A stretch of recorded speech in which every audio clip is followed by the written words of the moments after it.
Tribalism isn't the only problem facing Kenya's small farmers. Kenya's resurgent economy, based mainly around the flower industry and tourism, is now competing for the country's scarce resources of land and water. A particular problem for Kenya's nomadic Masai, who for centuries followed the clouds, grazing their cattle wherever the rain fell.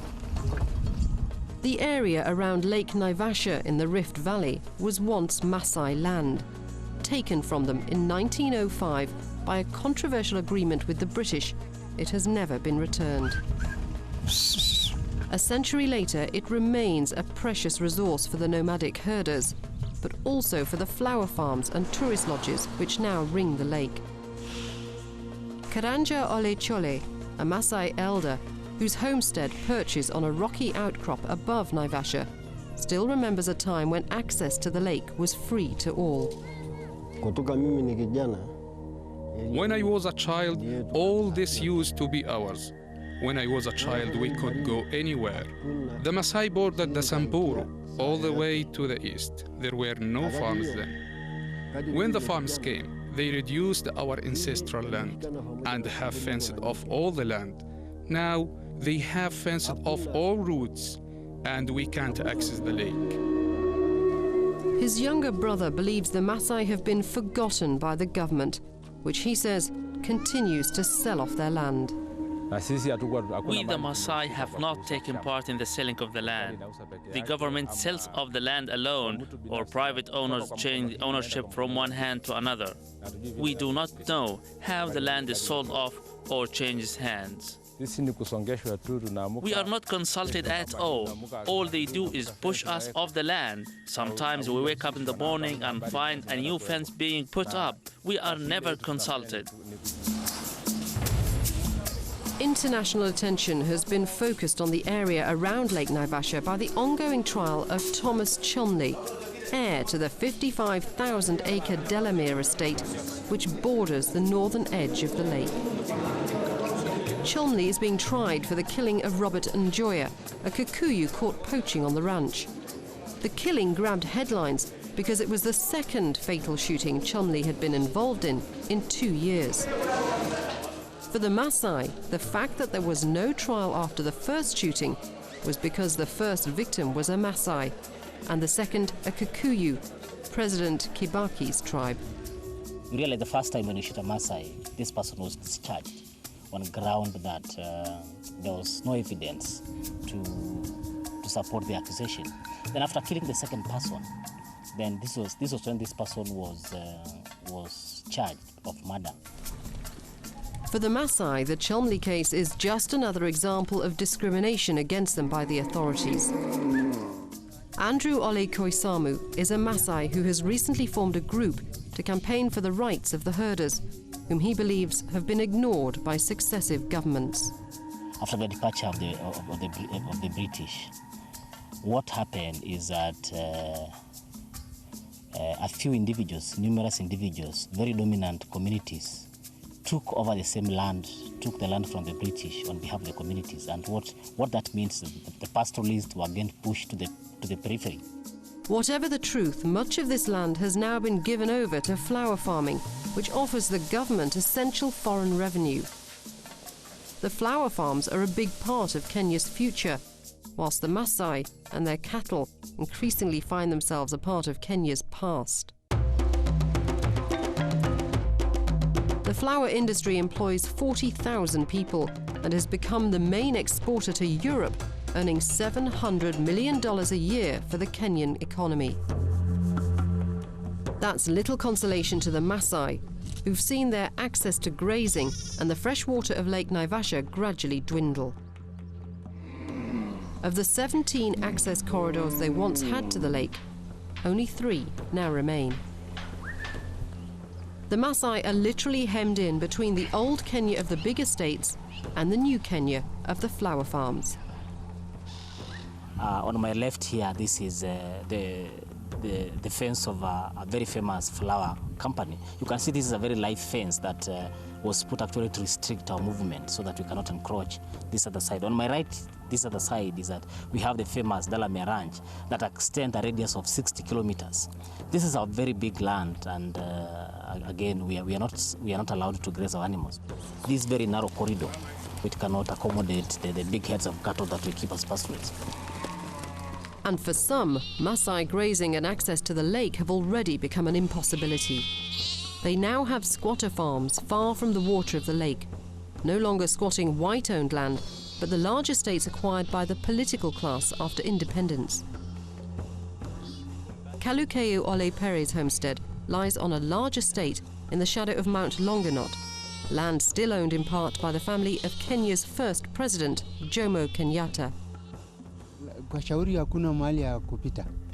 There is nowhere to pass for me and the cows to go and graze in Naivasha.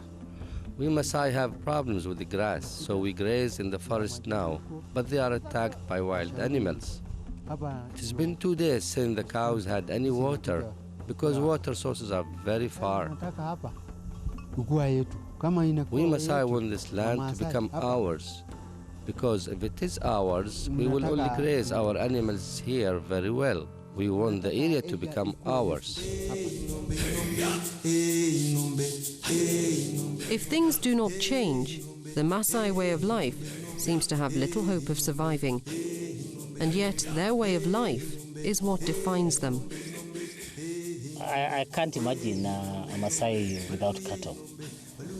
This is a question that is really, is in the mind of so many people that maybe pastoralism is dying in the near future. But I want just to say that pastoralism is just here to stay.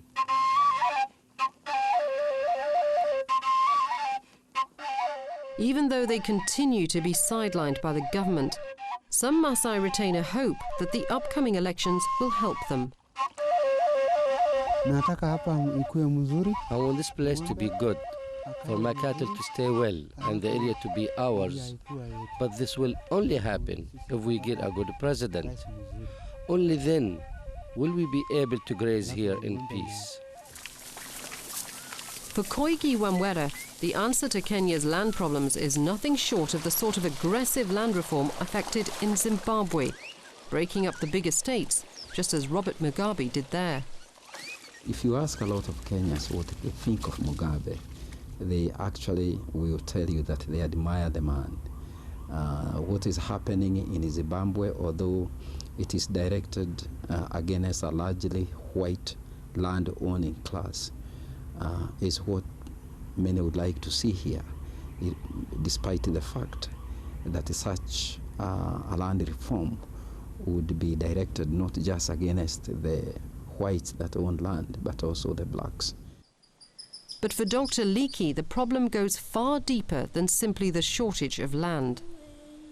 The sense of nationhood as the Kenya state, which was developed during the attempts to get Britain out, where people like Kenyatta and Boya and Odinga and various others were able to galvanize people as a nation, that has largely given way to what was here before, which is a series of many nations or many states with I think, inevitable consequences that regionalism, tribalism, has once again become very dominant in our daily existence. Hey Yahweh, Mama. Hey Yahweh. For those who've been driven off the land, there's little choice but to move to the cities.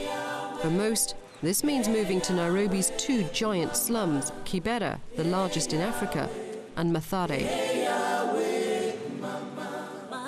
Erastus Ireri left his farm in Kurosoi with his young son during a previous wave of violence in 2005. His house was burnt, and in the chaos, his wife and daughter disappeared. He's never found them. I don't know where my wife went. She could have been taken by the people who burned my house. I lost my livestock, my daughter, everything. For a farmer from the open spaces of Kurosoi, the experience of moving to Nairobi's dense slums was a painful adjustment. I can't even remember where my farm was because when I was leaving, I feel like my mind was gone. I've had to forget about it and try to restart my life. God willing, if I get money, I will buy another farm where there are no conflicts. But his dream seems a distant one, as he struggles to scrape together a living by running a market stall in Kibera. This is hard compared to the country. I see that the country is much better, as we could get a lot of money. One could earn around $35 at a time. In Kibera, I can barely get enough for food and rent. Kibera has swollen in size in the last decade. No official figures exist, but estimates put its population at over 1 million. It lies within the Langata constituency of presidential challenger Raila Odinga.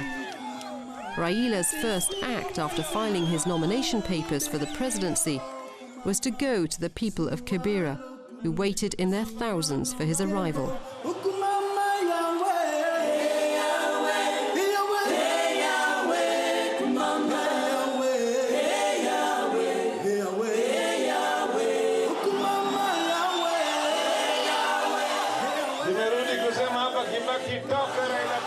His message was simple. Kenya hii kama haiwezi kukombolewa mwaka 2007 itabaki kwa minyororo ya wadosi na itabaki chini ya uzito ya ukabila na ya ufukara milele na milele. Mwaka hii ndio ni mwaka wa ukombozi. But Kenyans have heard this before. President Kibaki said much the same in 2002, and yet little has changed. They must now decide if they're prepared once again to put their faith in a leader who promises a clean break from the past.